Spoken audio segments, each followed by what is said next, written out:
കർത്താവരുളുന്ന വചനം ഇന്നു കേൾക്കാം മനം തുറക്കൂ. മനസ്സാകും വയലേലകളിൽ നിന്നും ഈശോ മിശിഹായ്ക്ക് സ്തുതിയായിരിക്കട്ടെ. കർത്താവരുളുന്ന വചനത്തിലേക്ക് നിങ്ങൾക്കേവർക്കും സ്നേഹപൂർവ്വം സ്വാഗതം. ഇന്നത്തെ വചനവിചിന്തനം വിശുദ്ധ മത്തായിയുടെ സുവിശേഷം 6-ാം അധ്യായം 19 മുതൽ 24 വരെയുള്ള തിരുവചനമാണ്. ഭൂമിയിൽ നിക്ഷേപം ശേഖരിക്കരുത്, സ്വർഗത്തിൽ നിക്ഷേപം ശേഖരിക്കുവിൻ. ഒരു ധനികനായ മനുഷ്യന് വലിയൊരു വീട് ഉണ്ടായിരുന്നു. പണം, സ്വർണം, വിലപിടിപ്പുള്ള വസ്തുക്കൾ എല്ലാം അയാൾ വളരെ ശ്രദ്ധയോടെ സൂക്ഷിച്ചിരുന്നു. ഒരു ദിവസം അയാൾ ഗുരുതരമായി രോഗബാധിതനായി. മരണക്കിടക്കയിൽ കിടക്കുമ്പോൾ അയാൾ തന്റെ മക്കളോട് പറഞ്ഞു, ഞാൻ ജീവിതം മുഴുവൻ സമ്പാദിച്ചു, പക്ഷേ ഇന്ന് ഇവയൊന്നും എനിക്ക് കൂടെ വരില്ലല്ലോ. അരികിലുണ്ടായിരുന്ന ഒരു ചെറിയ കുട്ടി ചോദിച്ചു, അപ്പാ, ഇത്രയും കാലം നിങ്ങൾ സമ്പാദിച്ചത് ആർക്കു വേണ്ടിയായിരുന്നു? ആ ചോദ്യം ആ മനുഷ്യന്റെ ഹൃദയത്തിൽ തുളച്ചു കയറി. കണ്ണു നിറഞ്ഞുകൊണ്ട് അയാൾ പറഞ്ഞു, എന്റെ മകനെ, ഞാൻ ജീവിതം മുഴുവൻ നശിക്കുന്ന വസ്തുക്കൾക്ക് വേണ്ടി ഓടി, എന്നാൽ നശിക്കാത്ത നിധിക്കായി ഞാൻ ഒന്നും ചെയ്തില്ല. സഹോദരങ്ങളെ, നമ്മുടെ ജീവിതത്തിലും ഈ ചോദ്യം ഒരിക്കലും വരും.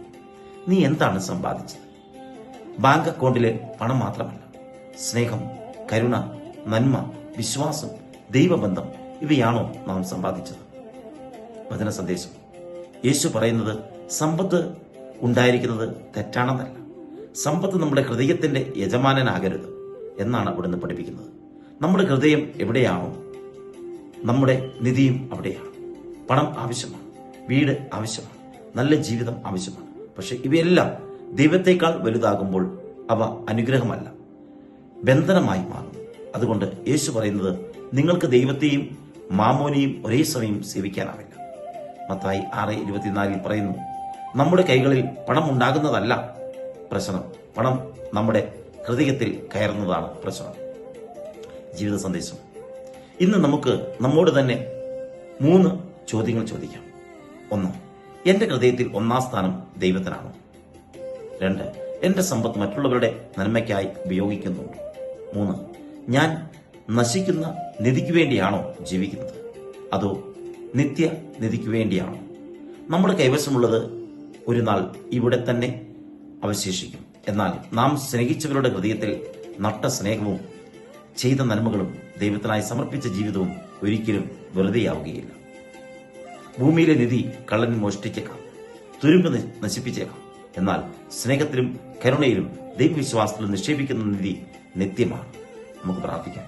ദൈവമേ, നശിക്കുന്ന വസ്തുക്കളെക്കാൾ നശിക്കാത്ത നിധിയെ തേടുന്ന ഹൃദയം ഞങ്ങൾക്ക് തരണമേ. പണം ഞങ്ങളെ ഭരിക്കാതെ ഞങ്ങൾ അതിനെ നന്മയ്ക്കായി ഉപയോഗിക്കുവാൻ സഹായിക്കണമേ. ഞങ്ങളുടെ ജീവിതത്തിൽ 1-ാം സ്ഥാനം അങ്ങേക്ക് നൽകുവാനും ഞങ്ങളുടെ സമ്പത്തും സമയവും കഴിവുകളും മറ്റുള്ളവർക്കായി പങ്കുവയ്ക്കുവാനും കൃപ നൽകണമേ. ഞങ്ങളുടെ ഹൃദയം അങ്ങയുടെ നിത്യനിധിയിൽ ഉറപ്പിക്കണമേ. ആമേൻ. നമ്മുടെ കർത്താവ് യേശു മിശിഹായുടെ കൃപയും പിതാവായ ദൈവത്തിന്റെ സ്നേഹവും പരിശുദ്ധാത്മാവിന്റെ സഹവാസവും നാം എല്ലാവരോടും കൂടി ഉണ്ടായിരിക്കട്ടെ, ഇപ്പോഴും എപ്പോഴും എന്നേക്കും. ആമേൻ. ഈശോ മിശിഹായ്ക്ക് സ്തുതിയായിരിക്കട്ടെ.